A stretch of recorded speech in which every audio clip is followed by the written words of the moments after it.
Quinn faces a devastating loss when her patient, Mr. Bernstein, dies unexpectedly after a routine post-op recovery.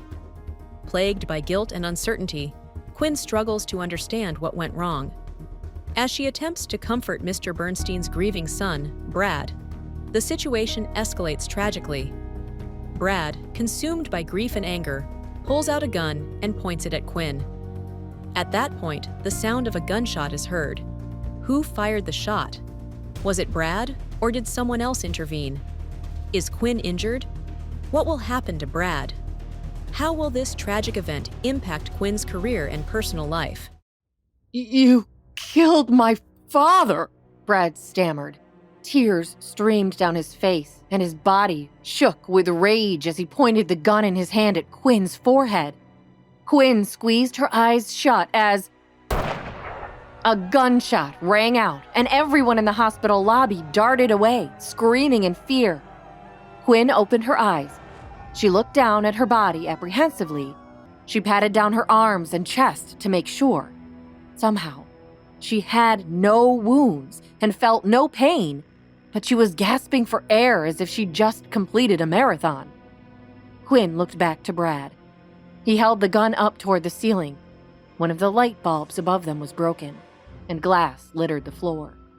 He had fired off a warning shot.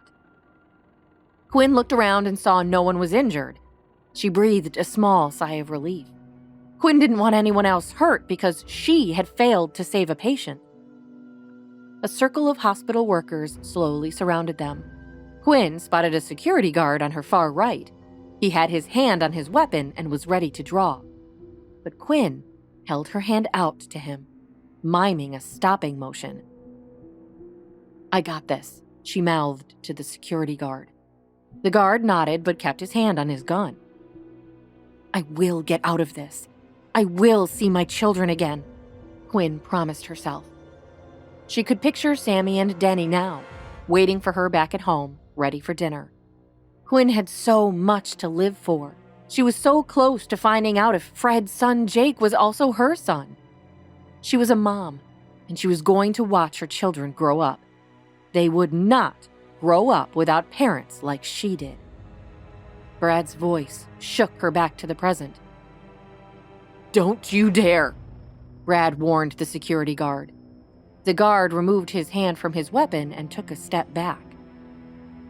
"Brad, I know that you're angry with me right now, and you have every right to be. I couldn't save your father. I would be angry with myself, too." Feeling like she was making headway, Quinn held her hands out and moved cautiously toward Brad, who lowered the gun ever so slightly. "You should be sorry," Brad continued. "I am," Quinn insisted. "I am so sorry. I failed your father." Brad burst into tears. "He's gone. My father is gone." Quinn walked closer to Brad. She was only a few feet away from him now. She reached out slowly for the gun. Just as she was about to reach the tip of the weapon with her fingertips, Brad reached forward and grabbed her instead.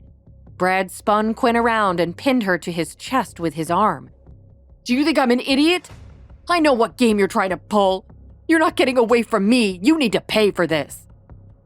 "Please, no, don't do this. My children need me." "Shut up."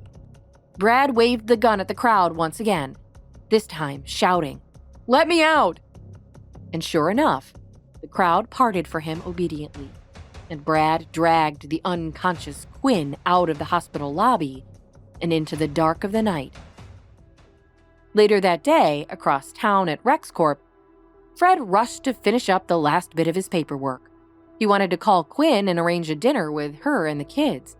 He knew their engagement was fake, but he also couldn't stop thinking about her, or how much his son, Jake, loved Quinn. Fred stacked his paperwork under a heavy paperweight. He pulled out his phone to call Quinn when Max, his head of security, rushed into the office. "Sir, there has been a breach of security."